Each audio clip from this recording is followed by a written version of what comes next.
What's going on, guys? Aero here, and welcome back to another video. Now in today's video, I want to talk to you guys about some thoughts that I've been having about GameFreak and the current state of Pokemon. Now this is actually a video that I've wanted to make for a long time now, but I just never really knew how to go about it. See, at the end of the day, Pokemon is my favorite video game franchise of all time.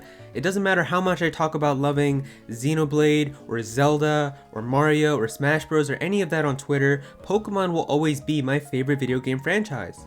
Pokemon has given me so much. It's helped me make a whole bunch of childhood memories, it has helped me make a bunch of friends in real life as well as online, and it has allowed me to create this YouTube channel and even talk about Pokemon to the point where people like you guys are even willing to watch my videos and listen to what I have to say. So I love Pokemon and it has really given me so much, but at the same time there's just been thoughts that I've been having about Pokemon and GameFreak and the current state of it that I've wanted to talk about, but at the same time I just didn't want to come off as like a really rude person or an asshole or anything like that, because this is not that type of video. This is not a rant video or a hate video or anything like that. It's just some thoughts that I've been having that I've wanted to talk about, but I just never really knew how to do it. And now I feel like I finally figured out a way to make this video and get my thoughts across to you guys using one of the games that I actually really enjoy on the Nintendo Switch called Fire Emblem Three Houses. So the way that this video is going to work is I'm going to show you guys a hypothetical situation using some characters from Fire Emblem Three Houses, and then I'm going to relate that to Pokemon and the current state of it and how I personally feel with it so that you guys can kind of see where I'm coming from,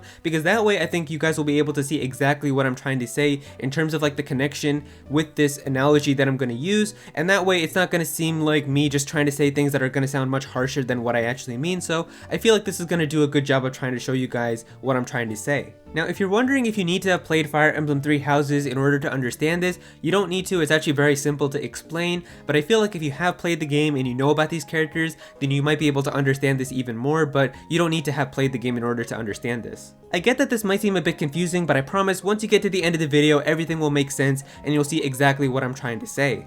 Now if you don't know anything about Fire Emblem Three Houses or you know nothing about this game, then a very short version of what this game is about is basically you as the protagonist Byleth are a professor or a teacher at this institution called the Garreg Monastery. And at this monastery there are 3 houses of students, and depending on which house you decide to teach, you teach these group of students a whole bunch of things in class and how to become stronger and how to use their weapons and things like that. And eventually, of course, with the story, different events happen and play out, and that's kind of how this story goes. Now this type of school setting is actually perfect for trying to explain exactly what I'm trying to say in terms of GameFreak and the current state of Pokemon. So first let me give you guys just an example using Fire Emblem Three Houses. It might seem a bit confusing, and then I'm going to relate it to Pokemon and you'll kind of see exactly what I'm trying to say. So hypothetically, let's pretend like you are a student at the Garreg Monastery and you've got an amazing teacher. Like everybody in the class loves this teacher so much because this teacher is super chill, super laid back, and really nice to everyone in the class, and every single assignment that you turn into this teacher, you're always going to get an A on. This teacher is really awesome and pretty much just everybody in the class really loves her. Now let's fast forward towards the end of the semester where the teacher comes in and says, alright class, we've got one last final assignment that we have to do for this semester, and it's going to be the biggest assignment of the year. She explains that there's going to be a ton of work that you're going to need to do for this assignment, a whole bunch of reading, a lot of note taking, and you're going to have to compile all of this together into a 10-page essay that you're going to have to turn in, and on top of that you're going to have to do an entire presentation in front of the class to demonstrate all the information that you've learned. And this assignment is going to count for a huge percentage of your final grade. Alright, so knowing all of this information in mind, we're going to take a look at 2 different types of students that would do this assignment and the way that they would go about it. So the first student that we've got here is Lysithea, and if you don't know anything about her from the game, she is an exceptionally hardworking student who is really trying to learn as much as she can from the class and impress the teacher. So in terms of this assignment, she is going to give it her all and show exactly what she is capable of. She knows what the professor is asking in terms of the requirements, and she is going to exceed those expectations and give even more than what the professor might have already just initially been asking for from this assignment, and she's just going to be working really hard day in and day out to try to make sure that this is the best possible product that she can turn in when it is due. Now the second person that we've got here is Hilda, and if you don't know anything about Hilda, she's the type of student who's really not going to try her best on this assignment because she already knows what kind of teacher she's got. Like I mentioned earlier, this teacher is super laid back, super chill, and always gives A's on assignments, and Hilda knows that. She knows that the teacher likes her and that she's on the teacher's good side, and so that she can turn in this assignment and she's still gonna get an A. And so knowing that, she's not really gonna try her best on this assignment, she's gonna sloppily take some notes and put together a rough essay and just do the bare minimum of what is required from the teacher and not really do anything else.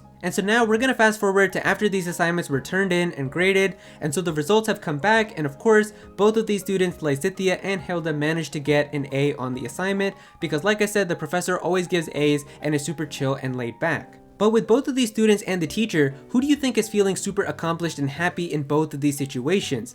For the students, of course, Hilda's probably feeling happy because she knows that she didn't really even try her best, but she still managed to clutch out an A. But the teacher's probably not feeling the best about Hilda because she knows that her assignment wasn't really the best. She kind of just did the bare minimum, but she still gave her an A. As for Lysithia though, she's feeling extremely happy with herself because she knows that she gave it her absolute best on this assignment and everything that she was capable of in order to impress the teacher, and at the same time the teacher is super happy too because she remembers reading Lysithia's assignment and she was like, wow, she really went above and beyond and really did the absolute best that she could to try to impress me, and she really deserves that A. And so that's the end of this example, but now let's finally compare everything to Pokemon, and hopefully you guys can kind of see what I'm trying to say. So that teacher who's super chill and laid back and always gives A's, think of her as the Pokemon fans who will always buy brand new Pokemon games whenever they release. That big final project that the teacher assigned, think of that as a brand new Pokemon game being developed. And finally, the two students, Lysithia and Hilda, represent two different types of GameFreak developing this game. Now this is an open-ended discussion, there is no right or wrong answer, but in my opinion personally, it really feels like to me that GameFreak's developing style in terms of their games has really changed from being kind of like Lysithia to being more like Hilda. There was definitely a time where I felt like GameFreak's Pokemon games were made with that Lysithia type of mentality of trying to do as absolute best as they can to impress the Pokemon fans and really give them a whole bunch of features and a lot of cool things that Pokemon fans would really enjoy. There's a bunch of games that fall into this category. But with some of the more recent Pokemon games, in my opinion, it definitely feels like that GameFreak has been kind of going more in that Hilda type of mentality, where like Hilda knows that she was going to get an A on that assignment, and GameFreak already knows that this Pokemon game is going to sell because Pokemon fans are always going to buy these brand new games. And because of that, they don't really try as best as they can anymore, like when they used to try like as Lysithia and really give it their all and put so much features and really cool stuff inside of their games, whereas now they're kind of just doing the bare minimum. They're giving some new Pokemon, okay, some new characters, making the region, but that's pretty much it. They're not really adding a whole bunch of other extra things and doing other insane things like they used to. Before, we had so many cool extra features that went above and beyond and exceeded our expectations within Pokemon games. We had like the Pokemon World Tournament, which brought back every single gym leader that was present during that time. We had the Pokeathlon, where you were able to play so many mini games with your Pokemon, and we even had like the Pokestar Studios where you could do movies with Pokemon and actually film movies yourself. There were so many cool features that just went above and beyond and exceeded our expectations. But with some of the other recent Pokemon games, it really just doesn't feel like that they're doing that anymore. Even with the last big Pokemon remakes that we got, Pokemon Omega Ruby and Alpha Sapphire, one of the biggest features that people loved in Pokemon Emerald was the Battle Frontier, which had so many different facilities and different types of Pokemon battles that you could have.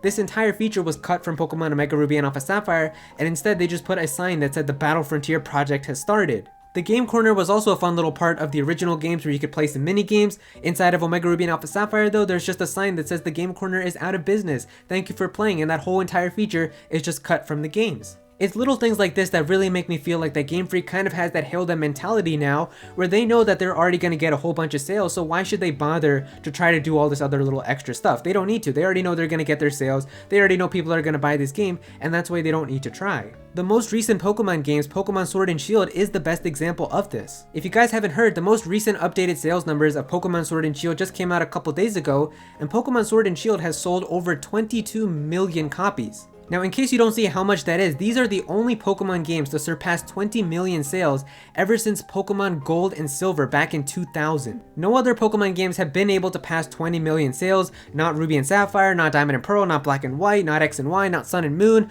nothing until Sword and Shield has finally been the first Pokemon game to pass that in like 20 plus years. And of course, by now you guys know that Pokemon Sword and Shield is definitely a game that a lot of people have mixed opinions on. Some people thought it was a pretty good game, but a lot of the community also felt that it was kind of lacking and that it really didn't have the best possible experience that Pokemon could have been given. But like I just said, even with all that, these have been the only Pokemon games after 20 plus years to sell over 20 million units. And so seeing this now really makes me feel like that Game Freak is just gonna have this Hilda mentality going forward, where they don't really need to try to impress the Pokemon fans and go above and beyond and exceed their expectations anymore. I mean, with Sword and Shield still selling 22 million units, and a lot of people not being as happy with those games, and a lot of people saying that those games weren't even that good, to them this is still gonna be a win in their book. They're gonna make so much money off of these games, so to them they don't really care anymore. And so this is the topic that I've wanted to talk about for a while now, but I just never really knew how to make this video. I didn't want to call Game Freak anything negative or rude or mean, because at the end of the day I still think that they're really nice people. I'm sure they don't mean any harm,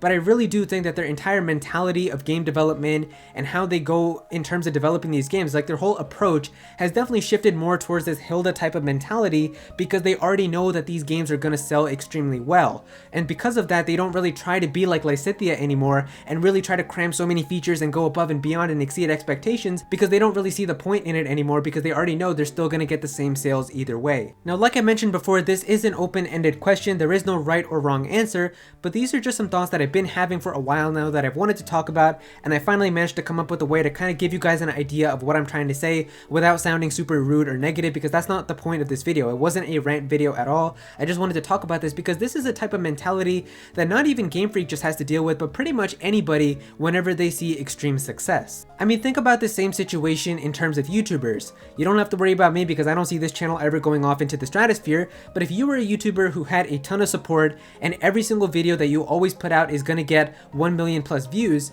knowing this in mind, would you start to not really put as much effort in your new videos and not really try to edit them as best as you could, or try to make the editing quality or the animations or the transitions really good and exceed people's expectations and make them better than your last video, if you already knew that the video is still going to see the same amount of success? It really is an internal battle that many people have to deal with, and personally, in my opinion, I definitely feel like that Game Freak has moved from being like Lysithea in terms of developing their games to being a lot more like Hilda.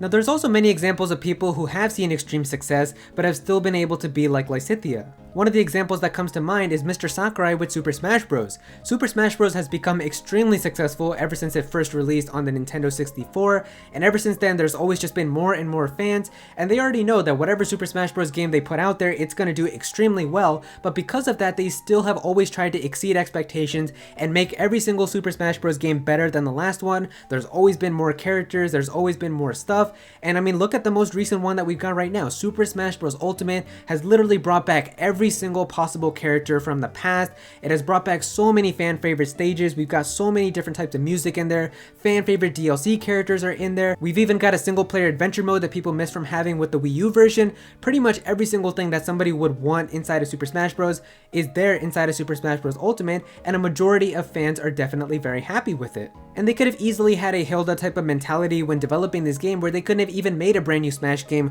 called Super Smash Bros. Ultimate. They could have just taken the Wii U game and ported that over and added some new characters and new stages and called it Super Smash Bros. 4 Deluxe or something like that, and sold that for $60, and it still would have sold extremely well. But it goes to show you how much they care and how much they are willing to exceed the fans' expectations and try to do the best that they can.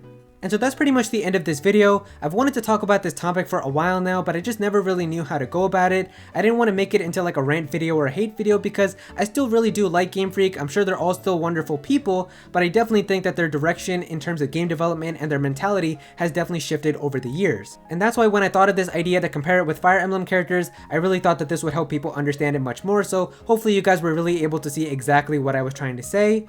And so yeah, if you guys enjoyed this video, then definitely be sure to click that like button, and also comment down below. Let me know what you guys think of all of this. Do you guys agree with me? Do you think that Game Freak's direction has kind of changed in terms of developing games? Do you think that they're kind of more like Hilda now instead of being like Lysithea? Or do you feel something else? Definitely be sure to comment down below and let me know. If you're new to this channel, then please be sure to subscribe. I'm definitely gonna have some more Pokemon content in the future, so definitely be sure to subscribe so you don't miss out on that. Click on that bell to become a part of the notification squad. Go follow me on Twitter at Aero so you can be featured in videos, and also join my Discord server as well. We've got a bunch of people in there who are always talking about Pokemon and Smash Bros. And Nintendo, so definitely be sure to join that. And yeah, that's pretty much it. Thank you so much for watching.